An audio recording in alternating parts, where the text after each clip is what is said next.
अस्सलामु अलैकुम वरहमतुल्लाहि वबरकातुहू। बिस्मिल्लाहिर्रहमानिर्रहीम। Learn and teach official channel पे खुशखती की क्लास में खुश आमदीद।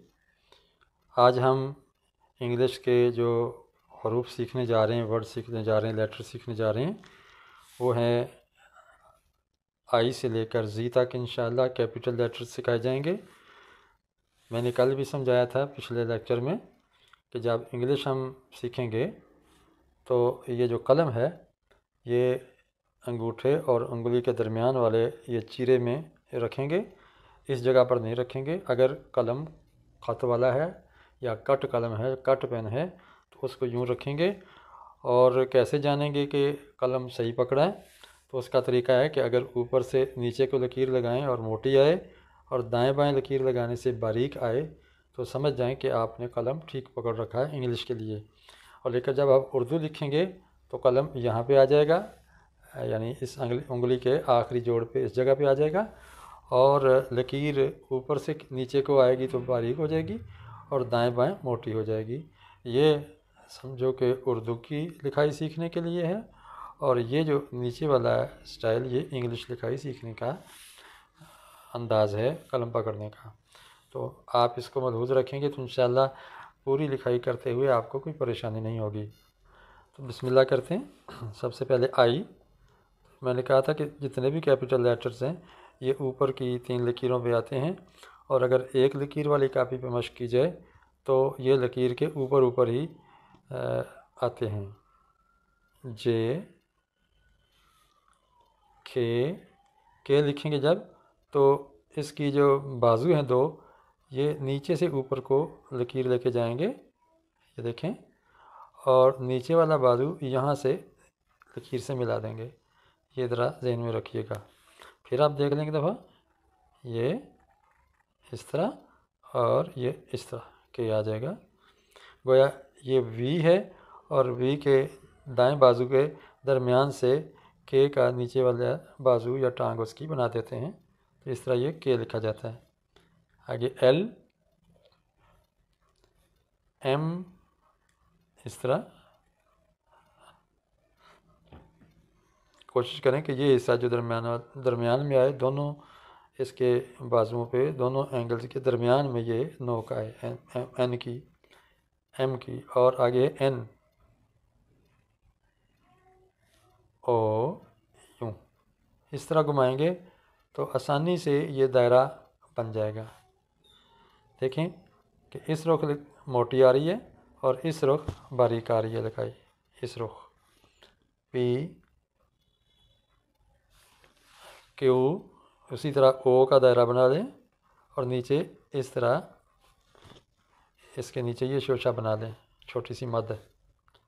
आर, तो मैंने कहा था कि ये लिखाई हम ज़रा अटैलिक करेंगे, थोड़ी सी टेढ़ी करके, ज़रा खूबसूरत लगती है।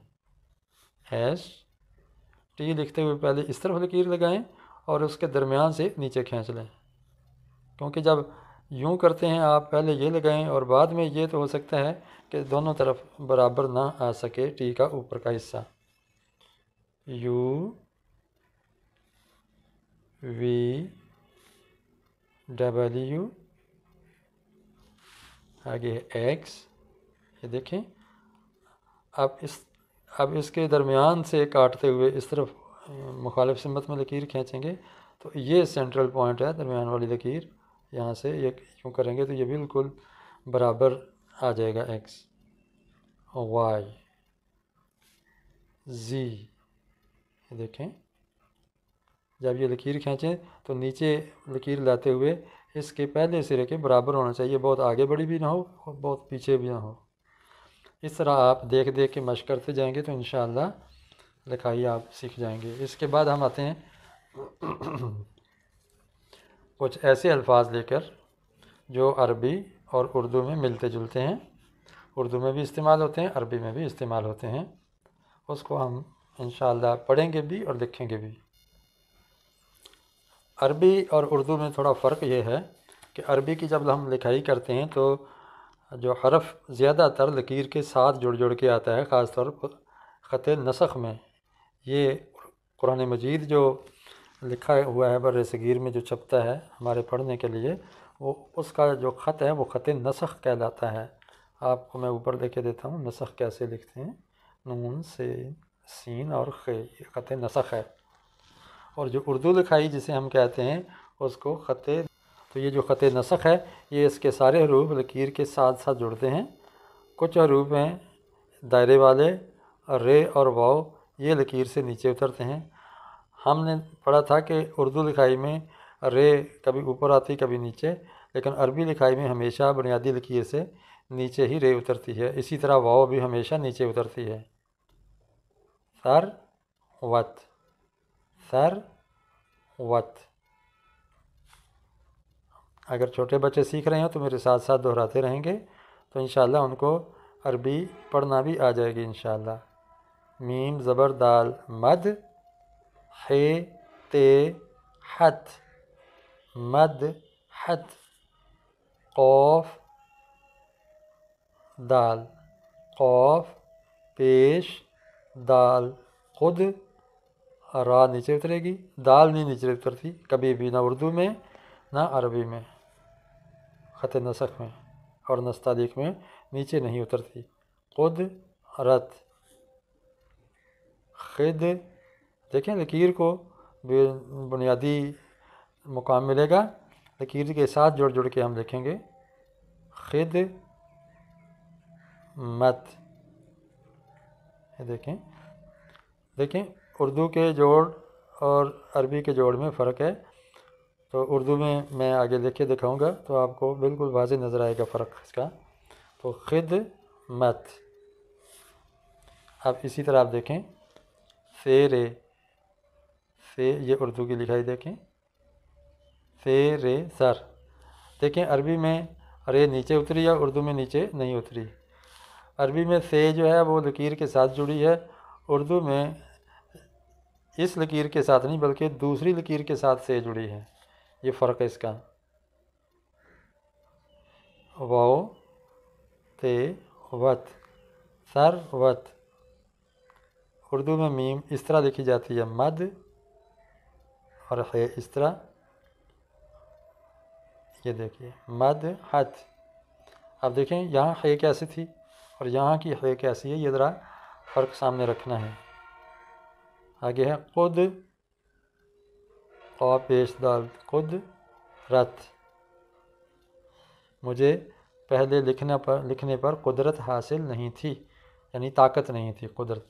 मदहत का माना होता है तारीफ़। हम नबी अलैहिस्सलाम की मदहत करते हैं, तारीफ़ करते हैं, नात पढ़ते हैं। सरवत कहते हैं दौलत को। अमीर आदमी के पास बहुत मालो सरवत था, यानी माल और सरवत यानी बहुत ज़्यादा दौलत थी। आगे खिदमत देखें, खे दाल खद। देखें इसमें खे कैसी आई है और यहाँ खे कैसी लिखी गई है। ये लकीर के साथ खे का सारा हिस्सा मिल गया है और ये इस बुनियादी लकीर से ऊपर ऊपर बहुत सा हिस्सा है। आगे मीम देखें, मीम का भी फ़र्क है। मीम अरबी की मीम देखें और उर्दू की मीम देखें, बड़ा फ़र्क है। खिदमत, वालिदैन की खिदमत करें, यानी उनको सर्व करें, उनके काम आएँ और उनकी ज़रूरतें पूरी करें, ये होता है खिदमत। आगे अरशद, अर शीन दाल शद। अरशद का मतलब है ज़्यादा हिदायत याफ्ता, ज़्यादा रुश्द वाला।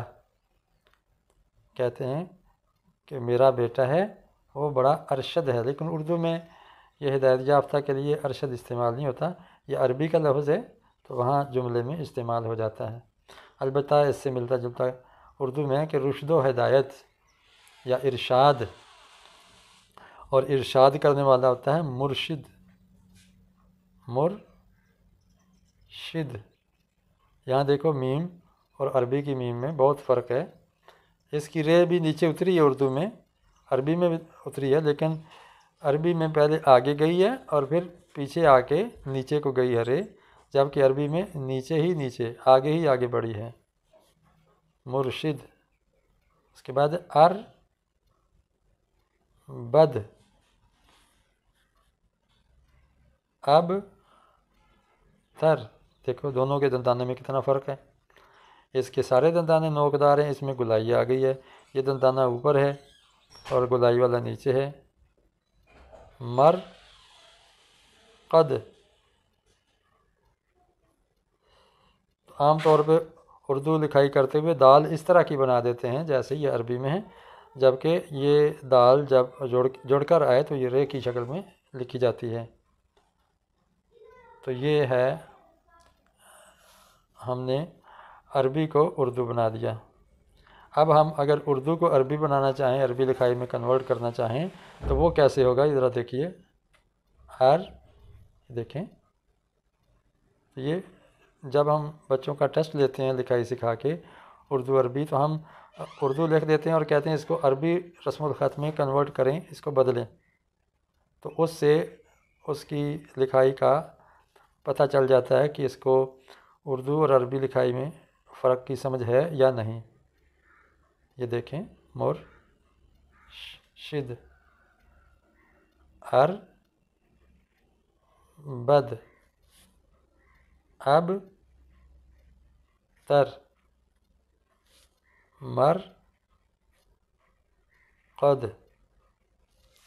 आप देखते हैं कि ये सारे लफ्ज़ जो हैं उर्दू में भी इस्तेमाल होते हैं, अरबी में भी इस्तेमाल होते हैं। तो उर्दू ज़ुबान में अरबी के तकरीबन 70-80% अल्फाज इस्तेमाल होते हैं और मुश्तरक हैं, जिससे अरबी समझना उर्दू के ज़रिए आसान हो गया और अरबी के ज़रिए उर्दू समझना आसान हो जाता है। तो उम्मीद है कि आपको आज का ये सबक नंबर 20 पसंद आया होगा और इसका फ़ायदा हुआ होगा। आप अगर इस चैनल पर नए हैं तो इसको लाइक कीजिए और सब्सक्राइब कीजिए, और पुराने हैं तो कमेंट्स कीजिए। इंशाअल्लाह आपके मशवरों को मलहूज़ रखते हुए हम नए से नए सबक ऐड करते रहेंगे, इजाफ़ा करते रहेंगे। अस्सलामु अलैकुम व रहमतुल्लाहि व बरकातुहू।